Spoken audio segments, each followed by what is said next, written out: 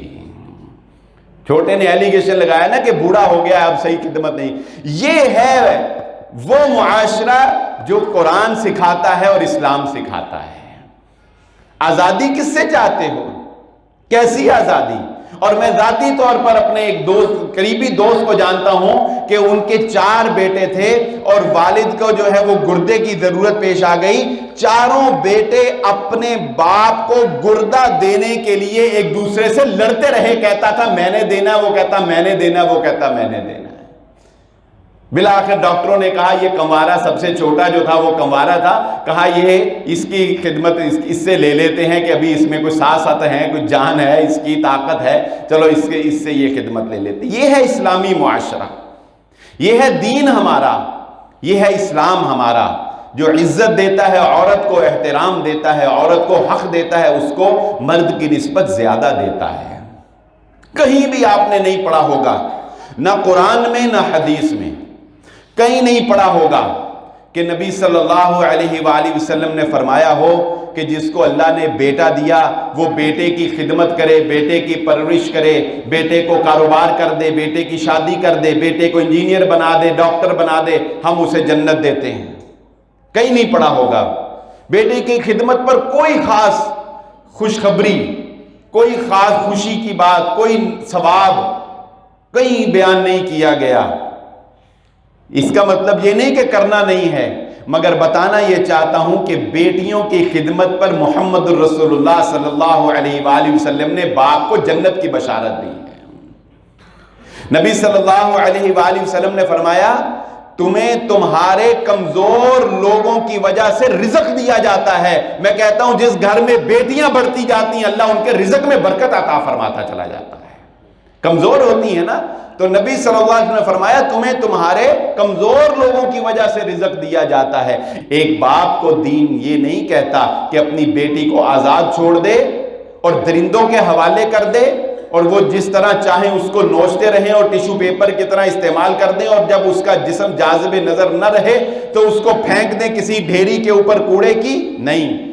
دین کہتا ہے کہ محمد رسول اللہ صلی اللہ علیہ وسلم گھر تشریف لائے۔ حضرت عائشہ نے کہا اللہ کے نبی صلی اللہ علیہ وسلم میں نے آج ایک عجیب منظر دیکھا، مجھے دروازے پر دستک ہوئی، ایک عورت سامنے کھڑی تھی، ایک دائیں طرف اس کے چھوٹی بچی کھڑی تھی، ایک بائیں طرف اس کے چھوٹی بچی کھڑی تھی، دو بیٹیوں کے ساتھ ایک ماں آئی تھی۔ اس نے سوال کیا، میرے پاس گھر میں ایک ہی کھجور پڑی تھی، میں نے وہ کھجور اس کو پیش کر دی، میں نے وہ کھجور اس کو دے دی۔ اللہ کے نبی صلی اللہ علیہ وسلم اس بات نے مجھے حیران کر دیا کہ اس سوالیہ عورت کو بھی تو بھوک لگی ہوئی ہوگی، آخر وہ بھی تو کئی دنوں کی یا کئی گھنٹوں کی بھوکی ہوگی، مگر جب میں نے اس کو وہ کھجور پکڑائی تو میں نے کیا دیکھا کہ اس نے اس کھجور کو درمیان میں سے کاٹا، دو ٹکڑے کیے، ایک ٹکڑا اپنی دائیں کھڑی بیٹی کو دے دیا، دوسرا ٹکڑا اپنی بائیں طرف کھڑی ہوئی بیٹی کو دے دیا۔ میں اس بات پر بڑی حیران ہوئی کہ ماں کی ممتا اور محبت اتنی بے نیاز ہو سکتی ہے کہ اسے اپنی بھی فکر نہیں ہے۔ تو رسول اللہ صلی اللہ علیہ وسلم نے فرمایا عائشہ جسے اللہ رب العزت نے بیٹیاں دے کر آزمایا، اس نے بیٹیوں کی خدمت دل و جان سے کی، حتیٰ کہ اچھے طریقے سے ان کا نکاح کر دیا، اس کے بدلے اللہ رب العزت اسے جنت عطا فرما دیتا ہے۔ یہ بیٹی کا تقدس ہے، وہ ماں کا تقدس تھا۔ اور بات کرتے ہیں مال و دولت کی، بات کرتے ہیں اگر ہم حقوق کی، تو اللہ رب العزت نے عورت کا حق وراثت کے اندر رکھا ہے۔ عورت کے اوپر ذمہ داری کوئی نہیں، معاش کی ذمہ داری کوئی نہیں۔ حضرت عبداللہ بن مسعود رضی اللہ تعالیٰ عنہ بڑے جلیل القدر صحابی ہیں۔ اب یہ بات جو میں کہنے لگا ہوں یہ مردوں کے لیے بھی ایک بڑی نصیحت ہے، کیونکہ مردوں میں ایک بڑی بیماری ہے، مردوں میں ایک بڑی بیماری ہے کہ اپنی بہن کو حصہ دیتے نہیں، بیوی کو کہتے ہیں پراواں کو حصہ لے کے آ، ہے کہ نہیں یہ بیماری؟ بیوی کو کہتے ہیں بھائیوں سے حصہ لے کے آ، اپنی بہن کو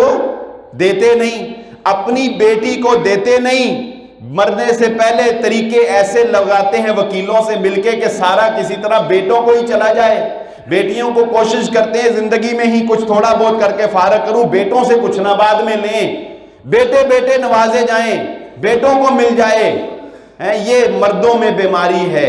اس پر بھی انشاءاللہ میں گفتگو کرتا ہوں، لیکن پہلے یہ جان لیں کہ عورت کے اوپر اللہ رب العزت نے ریلیکسیشن کتنی رکھی ہے۔ حضرت عبداللہ بن مسعود رضی اللہ تعالیٰ عنہ کی بیوی محمد الرسول، صحیح بخاری کی روایت ہے، ان کی بیوی نبی صلی اللہ علیہ وآلہ وسلم سے مسئلہ پوچھنے کے لیے آئی، فتویٰ لینے کے لیے آئی، اور وہ کیا تھا کہ اللہ کے نبی صلی اللہ علیہ وآلہ وسلم میرے پاس مال زیادہ ہے، میرے پاس مال زیادہ ہے، میرے اپنے مال کا صدقہ کرنا ہوتا ہے، کیا میں اپنے شوہر کو صدقہ کر سکتی ہوں؟ ہم کہتے ہیں انہوں جڑا حق مہر دیتا ہے وہ بھی اگلے دن کہندے نے میرے کوئی رکھا دے، تو کی کرنا ہے میرے کوئی رکھا دے، ہم تو یہ سوچ رکھتے ہیں۔ تو وہ بیوی کتنی اپنے مال کے اوپر زبردست گرفت ہے، اس کی ذمہ داری کا عالم یہ ہے کہ شوہر غریب ہے بیوی امیر ہے، قطعاً اسلام نہیں کہتا کہ بیوی گھر کا خرچہ چلائے، گھر کا خرچہ اس مرد نے ہی چلانا ہے۔ ہاں بیوی یہ اجازت لے رہی ہے صدقہ دے سکتی ہوں، اللہ کے نبی صلی اللہ علیہ وسلم نے فرمایا جی ہاں آپ اپنے شوہر کو صدقہ دے سکتی ہیں۔ اسی حدیث سے استدلال کرتے ہوئے علماء کرام نے فتویٰ دیا کہ مرد اپنی بیوی کو، شوہر اپنی بیوی کو زکوٰۃ نہیں دے سکتا، بیوی اپنے خاوند کو زکوٰۃ دے سکتی ہے۔ اس حدیث سے استدلال کرتے ہیں کیا مطلب یہ کہ عورت مالدار بھی ہو تب بھی گھر چلانے کی ذمہ داری اس کے اوپر نہیں ہے، گھر چلانے کی ذمہ داری مرد کے اوپر ہی ہے، معاش کی ذمہ داری مرد کے اوپر ہی ہے۔ عورت کو اللہ رب العزت نے وراثت میں حق دیا ہے، اور اس وراثت کی وہ مالک ہے، اس کا شوہر مالک نہیں ہے۔ اس کی مرضی ہے، بھائیوں سے جو حصہ لے، باپ کی طرف سے جو وراثت ملے، شوہر کی طرف سے جو وراثت ملے، نہ بیٹا اس سے لے سکتا ہے، نہ بھائی اس سے لے سکتا ہے، نہ شوہر اس سے لے سکتا ہے، نہ شوہر اس کو یہ کہہ سکتا ہے کہ چل اپنے بھائیوں سے حصہ لے کے آ، نہیں کہہ سکتا۔ اس کی مرضی، اس کا مال ہے۔ اور عورت اپنے ذاتی مال میں، یہ مسئلہ بھی سن لو، آج عورت کے حقوق پر اگر بات ہو رہی ہے تو عورت اپنے ذاتی مال میں سے وہ مال جو اس کی ملکیت بن گیا، مثال کے طور پہ شادی کے اوپر آپ نے اس کو حق مہر دیا، شادی پر آپ نے اس کو حق مہر کے علاوہ کوئی تحفے تحائف دیے، شادی پر آپ نے اس کو حق مہر کے علاوہ کوئی اور سونا اس کو دیا، جو آپ نے اس کو تحفہ دے دیا، اب یہ تمہارا ہے، اب یہ تمہارا ہے۔ پیسے تم اس کو ماہانہ جیب خرچ دیتے ہو، دے دیا، وہ اب اس کی مالک بن گئی ہے۔ وہ اپنی کوئی سورس آف انکم رکھتی ہے، کوئی بھی جاب کرتی ہے، کوئی جائز یا کسی طریقے سے بھی، کئی طریقے ہیں عورت کے پاس مال آنے کے، جو مال عورت کا ذاتی ہے، عورت اس مال کو خرچ کرنے میں اپنے خامن سے پوچھنے کی بھی پابند نہیں ہے۔ عورت اپنا ذاتی مال، خامن کا مال نہیں، اپنا ذاتی مال خرچ کرنے میں، ہاں فقہا کہتے ہیں کہ چونکہ وہ عقل کی کمزور ہوتی ہے اور اس کو اس اندر صلاحیتیں کم ہوتی ہیں، معاشرے کے اصول ضوابط اتار چڑھاؤ فراڈیوں سے اس کا واسطہ نہیں پڑا ہوتا، اس لیے اسے چاہیے، مستحب قرار دیتے ہیں کہ وہ اپنا مال اپنے خامند کے مشورے کے ساتھ خرچ کرے، یا اپنے خامند کی سے اجازت لے کر خرچ کر لے، تو یہ ایک اچھا عمل ہوگا اس کا، وگرنہ وہ اپنا مال اپنی مرضی سے خرچ کرے، شریعت اس کو قطعاً پابند نہیں کرتی کہ وہ خامند سے پوچھے۔ اس کے برعکس خامند اگر کنجوس ہے، خامند اگر کنجوس ہے اور بیوی کو اس کے ذاتی ضروریات اور اس کے ذاتی بچوں کے نان و نفقے کی ذاتی ضروریات کے لیے بھی پیسے نہیں دیتا، تو رسول اللہ صلی اللہ علیہ وآلہ وسلم نے حضرت ابو سفیان کی بیوی نے جب آ کر یہ شکایت کی کہ میرا خامند بخیل ہے، کنجوس ہے، یہ بڑی حساس سا معاملہ ہے، اس میں یہ لپسٹک اور میک اپ کا سامان نہیں آتا ہے، اس میں سینڈلیں، جوتے اور برانڈز کے سوٹ نہیں آتے ہیں، اس میں صرف ضرورت آتی ہے۔ اس نے کہا اتنا بخیل ہے، ضرورتیں بھی پوری نہیں کرتا، تو کیا میں اس کی اجازت کے بغیر اس کی جیب سے کوئی 5-10 روپے نکال سکتی ہوں؟ کوئی اب 5-10 تو کہنا تو ہی نا، 50-100 کہہ لیں، کوئی 50-100 نکال سکتی ہوں؟ تو اللہ کے نبی صلی اللہ علیہ وآلہ وسلم نے اس کو اجازت دے دی تھی کہ ہاں نقصان نہیں کرنا اور ضرورت سے زیادہ نہیں، لیکن کوئی تھوڑے بہت پیسے اگر نکالنے پڑے نا اس کنجوس کی جیب سے تو نکال لیا کر، کوئی بات نہیں، یہ بھی معافی ہے، یہ بھی معافی ہے۔ اب ذرا مردوں گھر جا کے ذرا خیال رکھیں اپنی جیبوں کا ہے جی، سارے خیال رکھیں اب جیبوں کا، رعایت بڑی مل گئی ہے۔ تو یہ تو عورت کو اللہ رب العزت نے اتنی نرمیاں دی ہیں، اتنی رعایتیں دی ہیں، اتنی پرسکون زندگی اللہ رب العزت نے، اللہ کی قسم ہماری بہنوں بیٹیوں کو دی ہے، اتنی عزت دی ہے اللہ کی قسم، لیکن یہ آزادی آزادی کے نعرے جب سنتے ہیں تو صحیح کہا تھا خلیل الرحمن قمر صاحب نے کہ ان کی باتیں سن کے کلیجہ جو ہے وہ پھٹنے کو آتا ہے اور دل کے اندر ایک عجیب سا غبار اٹھتا ہے کہ یہ کس قسم کے نعرے اور کس قسم کی باتیں جو ہے وہ کر رہی ہیں کہ اپنے ہی پاؤں کے اوپر کلہاڑی ماری جا رہی ہے۔ ان کو اندازہ ہی نہیں ہے کہ یہ کس دلدل کی طرف، کس درندگی کی طرف، کس آگ کی طرف جو ہے یہ اپنے آپ کو لے کر جا رہی ہیں، ان کو اندازہ ہی نہیں ہے۔ آئیے آگے چلتے ہیں۔ رسول اللہ صلی اللہ علیہ وآلہ وسلم نے نکاح جیسے حساس معاملے پر، نکاح جیسے حساس معاملے پر حضرت علی رضی اللہ تعالیٰ عنہ کا رشتہ کروانے والے حضرت ابو بکر صدیق اور حضرت عمر ابن خطاب رضی اللہ تعالیٰ عنہما، یہ دونوں شیخین ہیں جنہوں نے رشتہ مانگا حضرت فاطمہ کا نبی صلی اللہ علیہ وسلم سے۔ کس کے لیے؟ حضرت علی رضی اللہ تعالیٰ عنہ کے لیے۔ جب رشتہ مانگنے کے لیے گئے، محمد الرسول اللہ صلی اللہ علیہ وآلہ وسلم جو کائنات کے امام ہیں، جن کی بات اللہ رب العزت کے حکم سے زبان سے نکلتی ہے، وہ ایک باپ کی حیثیت سے کہتے ہیں مانگنے والے شیخین ہیں، رشتہ علی کا ہے، بیٹی فاطمہ ہے، کہتے ہیں ٹھہر جاؤ، اپنی بیٹی سے پوچھ کے آتا ہوں پھر تمہیں جواب دوں گا۔ اپنی بیٹی سے پوچھ کے آتا ہوں پھر تمہیں جواب دوں گا۔ حضرت فاطمہ رضی اللہ تعالیٰ عنہ کی شادی حضرت علی رضی اللہ تعالیٰ عنہ سے ہوئی۔ محمد رسول اللہ صلی اللہ علیہ وآلہ وسلم نے اجازت لی اپنی بیٹی سے، بیٹی خاموش رہی کہ نبی صلی اللہ علیہ وسلم فرمایا کماری لڑکی کا حسن یہ ہے، شرم و حیا کا عالم یہ ہے کہ وہ ہاں بھی بول کر نہیں کر سکتی ہے۔ مسلمان بچی کی شرم و حیا تو یہ ہے کہ شادی کے لیے وہ ہاں بھی کرے تو بول کر نہیں کہہ سکتی کہ ہاں مجھے قبول ہے۔ ہاں اس سے پوچھو، اگر وہ خاموش رہے، انکار نہ کرے تو اس کو ہاں سب تصور کیا جائے گا، اور اس سے اجازت کیے بغیر، بیٹی سے اجازت لیے بغیر اگر کوئی باپ اس کی شادی کر دیتا ہے تو نبی صلی اللہ علیہ وسلم کے پاس ایک عورت آئی، کہا میرے باپ نے میرا رشتہ اپنے بھتیجے کے ساتھ لالچ کی وجہ سے کیا ہے۔ سنیں یہاں پر وہ مرد اور وہ باپ جو اپنی بچیوں کی شادیاں اور بیٹوں کی شادیاں اس وجہ سے تاخیر سے کرتے ہیں یا اس وجہ سے ضد اور عناد کی وجہ سے لیٹ کرتے ہیں کہ وہ یہ سمجھتے ہیں کہ ہم نے اپنے بھائیوں میں کرنی ہے، ماں کہتی میں نے اپنی بھائیوں بہنوں میں کرنی ہے، اسی کشمکش میں اس بیچارے کی عمر گزری جاتی ہے اور اس کی بیچاری کو آزمائش میں ڈالا ہوا ہوتا ہے اور اس کی مرضی کا کوئی خیال نہیں۔ نبی صلی اللہ علیہ وسلم کو اس نے آ کر کہا میرے باپ نے اپنے بھتیجے سے لالچ کی وجہ سے شادی کی ہے۔ نبی صلی اللہ علیہ وسلم نے فرمایا بیٹی تجھے محمد صلی اللہ علیہ وسلم اختیار دیتے ہیں، اگر تو رہنا چاہتی ہے ہم تجھے رکھتے ہیں، وگرنہ ابھی تیرا نکاح ختم کیے دیتے ہیں،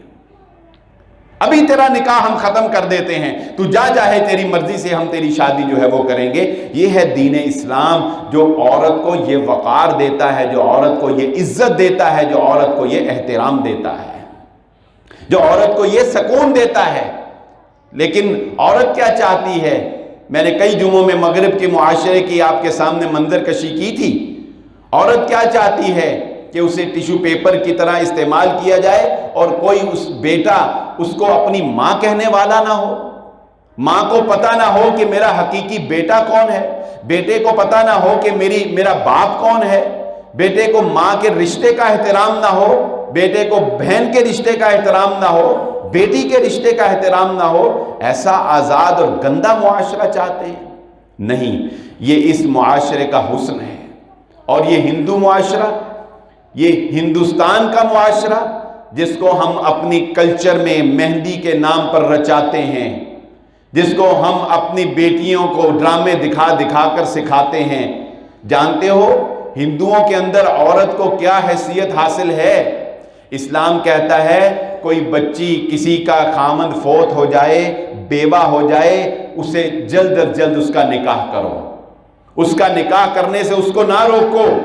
اسلام کہتا ہے مطلقہ کا نکاح جلدی کرو، نکاح کرنے سے اس کو نہ روکو۔ اور ہندو کہتا ہے اگر کسی کا خامند مر جائے، ہندو کہتا ہے اس کی بیوی کو زندہ رہنے کا حق نہیں، خامند کے ساتھ زندہ بیوی کو بھی جلا دیا جائے۔ اب تھوڑے سے لبرل ہو گئے نا، چونکہ سوشل میڈیا پر آ گیا ہر معاملہ، اب یہ قانون میں تھوڑی سی نرمی آ گئی ان کے بھی، اب ساتھ زندہ نہیں جلاتے، جسے ستی کی رسم کہا جاتا تھا، اب ساتھ زندہ نہیں جلاتے، مگر ساری زندگی سفید جوڑا پہن کر بیٹھی رہے گی، دوسرا نکاح نہیں کر سکتی۔ جس کا خامن فوت ہو جائے، قدرتی فوت ہو گیا، بیوہ ہو گئی، جوانی میں بیوہ ہو گئی، اب اس کو یہ حق حاصل نہیں ہے۔ ہندو معاشرہ یہ کہتا ہے اور تمہارا عیسائی معاشرہ یہ کہتا ہے کہ جو رہبانیت اختیار کرنا چاہتا ہے، جو رب والا بننا چاہتا ہے، جو پادری بننا چاہتا ہے، جو چرچ چلانا چاہتا ہے، وہ نکاح نہیں کر سکتا، کیونکہ عورت یہ شیطانیت ہے، یہ فتنہ ہے، یہ گناہ ہے، یہ گناہ کا منبع ہے۔ عورت گھر میں آئے گی، گناہ ہوگا، فتنہ ہوگا، شیطانیت ہوگی، لہذا یہ جتنے پادری راہب تمہارے پوچھ لو جا کر، نکاح کرنے کی اجازت نہیں ہے۔ یہ عورت کو عزت دے رہے ہیں۔ یہودیت کے ہاں عورت کو ایک ناپاک چیز تصور کیا جاتا ہے، یونانیوں کے ہاں عورت کو حیض کی حالت کے اندر کمرے کی چار دیواری میں بند کر کے رکھ دیا جاتا تھا، اس کو نکالا نہیں جاتا تھا۔ اور میرے نبی محمد رسول اللہ صلی اللہ علیہ وسلم اس حالت میں بھی اپنی زوجہ عائشہ کو کہہ رہے ہیں، عائشہ میرے بالوں کو تیل لگا دو، کنگھی کر دو۔ عائشہ کہتی ہیں اللہ کے نبی صلی اللہ علیہ وسلم میں حائضہ ہوں۔ کہا حیض تیرے ہاتھ میں تو نہیں آ گیا ہے۔ یہ ہے دین اسلام، یہ ہے اسلام کا طریقہ جو محمد الرسول اللہ صلی اللہ علیہ وآلہ وسلم نے سکھایا ہے۔ بچائیں اپنی بیٹیوں کو اس گندے معاشرے اور اس گندی تہذیب سے جو مغرب ہمیں دینا چاہتا ہے، اور اس بات سے کوئی بھی مسلمان پاکستانی وہ پوشیدہ نہیں ہے اس سے یہ منظر کہ دراصل یہ سیکولرزم کو فروغ دینا اور آزادی کے نام کے اوپر دراصل بے حیائی، بے راہ روی کو فروغ دینا ہے، تاکہ ہم اپنی اسلامی اقدار، اپنی اسلامی تہذیب، اپنی اسلامی اخلاق اور اسلامی کردار جو ہے اس کو بھول جائیں۔ لیکن ایسا انشاءاللہ ہمارے جیتے جی اس وطن عزیز کے اندر ہرگز نہ ہونے پائے گا۔ اللہ رب العزت سے دعا ہے جو کہا اور جو سنا سمجھنے کی اور عمل کرنے کی توفیق عطا فرمائے۔ وما علیہ الا البلاغ المبین۔